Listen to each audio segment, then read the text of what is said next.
what's going on, guys? It's me, Train Man, and welcome back to the Zombie Train. Today we're building a dam and a river and some other stuff, and that's about it. But mostly the big picture, the big question. What we're trying to do today is complete the big track work, and that's not spurs, not passing sidings, not crossovers, not anything. Just get the groundwork in place for the main line. The first step in doing that is getting the big terrain features in so I can kind of work around them. And normally we build the terrain features after the track, and that's true. But in this case, because this is sort of a defining feature of the landscape, and it's not completely terrain, I opted to build the dam first. Also because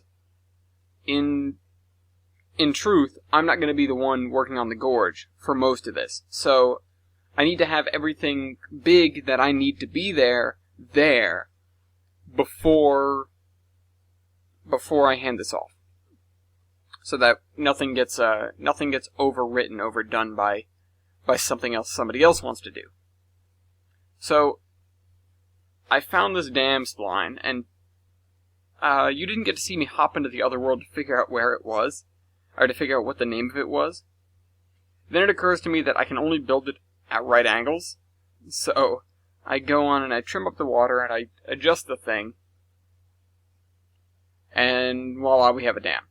So actually I might want to lower that lake level a little bit because it's a little bit high. Or maybe I can just make all the spillways open spillways. I don't know. We'll see. Either way, I'm not changing it too much. In fact, most of everything else here is going to be left up to not me.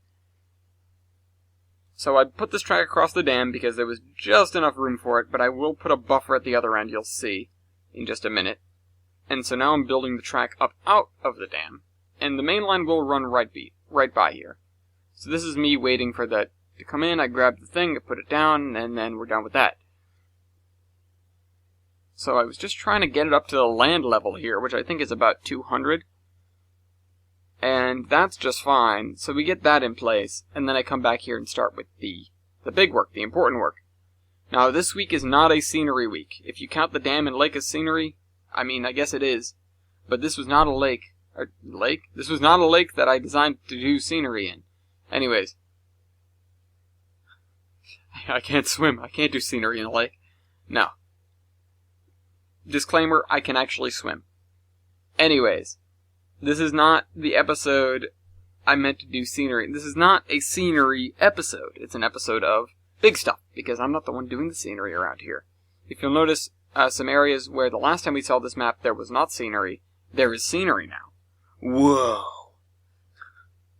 I go and look over a little bit of that later. It's not all too interesting, but I didn't ask for it to be interesting. So, once again, props Jader on making a good-looking section, just kind of getting it done, because that's what we really needed. Again, we didn't need...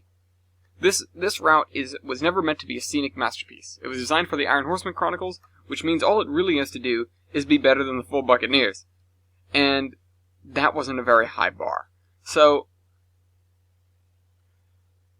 you're going to take a look here and watch me build scenery pillars. Speaking of which, speaking of the Iron Horseman Chronicles, let's go ahead and look at how this episode is doing. I heard there were a couple of comments on it, but nothing really that groundbreaking. Go over into YouTube here. You guys can't see what's going on. You can't even see my mouse moving. Amazing. Because this is post-commentary. Am I doing anything interesting, actually? No. I'm doing the same old, same old. Log into the Iron Horseman channel. Oh, I have a notification. Nick Chase. Don't play anything. Thank you. Don't need that.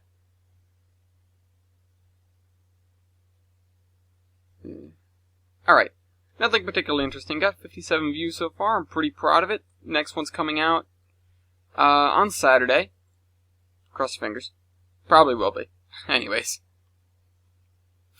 But aside from that, then I'm going to be going away. You're going to have a narrow gauge episode. Woohoo!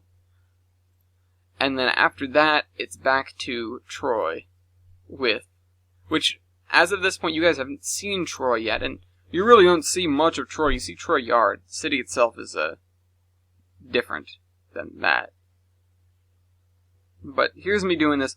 I know there's a tool that allows me to do it automatically, and I do use that tool later after I get a little bit frustrated. But I like to do it manually for now because I don't trust the tool very much. It's kind of thing where it's not whatchamacallit. It's not Rage Against the Machine, sort of. It's not, I don't trust this damn thing. It's, I've seen it screw up, and I know I have a tougher time screwing up than this, so I'll just handle it myself. It may take a little bit more time, but, I'm not too upset.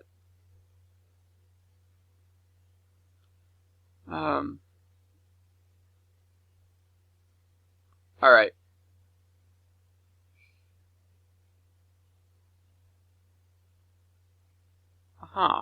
Sorry, just reading something real quick. So now we're double tracking it, and I keep holding shift too long. And it's just a manner of placing the spline points alongside, and then coming back and copying over the data. Now somebody asked me why don't I do double track? Well, I just don't feel like it really. And I give my explanation there, it's just I'd rather do it one at a time, just for a little bit more precision, than adding the extra run really isn't that much trouble. It does take a little bit of time, as you guys can see, but, you know, sometimes to get stuff done the way you want it to be done, you can sacrifice a little bit of time. Although, frankly, time isn't something I have a lot of just yet. Anyways, so, moving on down the track, choo-choo, we've got adjusting these. I think I get to a spot where it's flat coming up here pretty soon. And that confuses the hell out of me, because it's like, oh wait, weren't we going down? Shouldn't these next line point be lower than the one that I'm currently on? Oh wait, no, that's not how it works. But we get down here, and I think right about now is when I decide to finish this track right here. And first attempt comes out terrible. So, let's try that there. I leave the switch points there because, whatever. Little relic of the past. And then adjust these all, and I think I go in and look at the gradient there. Sorry, I'm just getting all these things up there so that we don't have some tracks hanging off. I go and look at the gradient and fix that eventually. But first, I'm adding little sections to this. Oh yeah, so I was on the, not on the phone, but I was on Skype with TBA and them while doing this, and I spent so long looking for a bridge, I just couldn't find one that I really liked, and eventually I think I settled on some girder bridge. The reason I didn't go with the girder bridge originally is because it has a pillar right in the middle of the river. Look at that. I mean, it's not that one either, but it was like that. Anyways, those tracks are far enough apart that it wasn't vexing me at all. But then I got that was too new, or too nice, rather. Then I got this, I was like, hey, this one's pretty cool, but the pillar's in the middle of the river. But if I moved it over, things got all fat and clunky. So I decided not to do that. And it occurs to me now how I could have done that differently in order to get the pillar out of the middle of the river. I might go back and fix that at some point. Until then, we've got another bridge I don't like. And then I finally go back to this one after I find it, adjust everything, get everything in place, accidentally send the track underground, fix that, and then move on.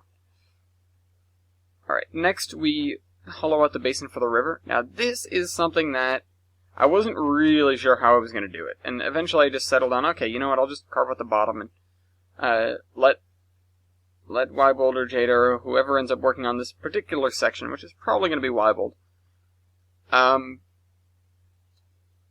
sort of deal with the fact that the track is really awkward in its orientation. Frankly, what you could do is just plateau it and start from ground zero, or not plateau it, but adjust height. And, okay, so I leave the map right now. The reason I'm leaving the map is so I can go into the waterfall module and figure out what this is.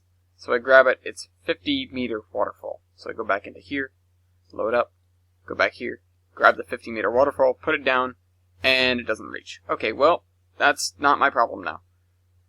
I would suggest using a bunch of those, maybe in a couple of tiers, Wybold, to sort that all out. I know you probably won't watch the video, but I'll tell you that in person anyways.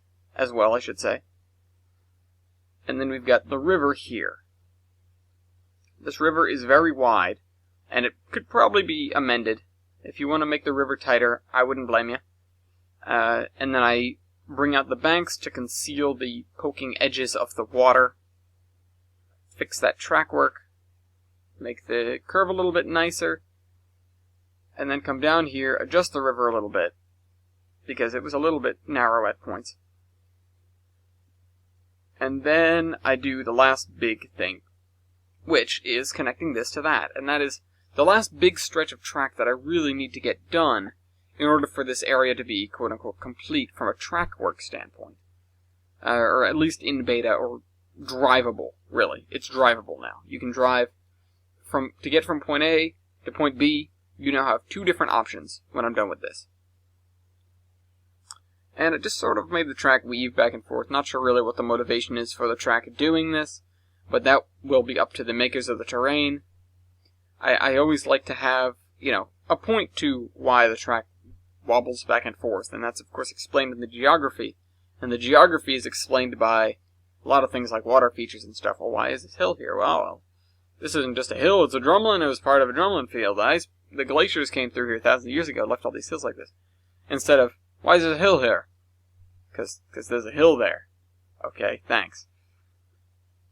And a lot of times it's perfectly reasonable to say, oh, why is this hill there? Oh, because there's just a hill there, But if you want to go back and take a look at, if you want to have the geography of the routes be authentic, you have to ask, why is X, Why is this dam here? Or, well, that's not geography, but that's definitely a question to ask as well. And the answer to that question is because the dam is above Johnstown, that town that I popped into to grab the thingy. Grab the, what is it called? I had another dam. I had a very old sort of stone dam, and I might have wanted to make use of that somewhere. I might still make use of it, because that concrete dam is awfully modern. But that means I'd have to lower the water levels in that basin. Unfortunately, it's the only real good dam I could find. There were a couple of others. There was a sort of Hoover-looking dam, but it didn't. Well, not so much as it didn't capture me, but I couldn't find it in the list afterwards. I was really grateful. There was a shameful display when I couldn't figure out what the dam was. But I was grateful for the dam module in which I found the dam for allowing me something to click on with the grab tool and say, oh, okay, it's called this. And also figure out what it is. Because I didn't know if it was a object or a spline or what have you. It turns out to be a bunch of splines, and honestly, that's better than making it an object. But whatever, you get my digs. You get my point. I found it. I figured out what it was thanks to that module being the way it was, and then I was able to use it. All right, so here's me using this tool to get everything up to speed, and this is increasing it to 1.5, which is the max grade allowed on this line, and then looking over this place, flying through here, saying, oh, this place looks pretty cool, well done, Jader, once again, and Trainman out.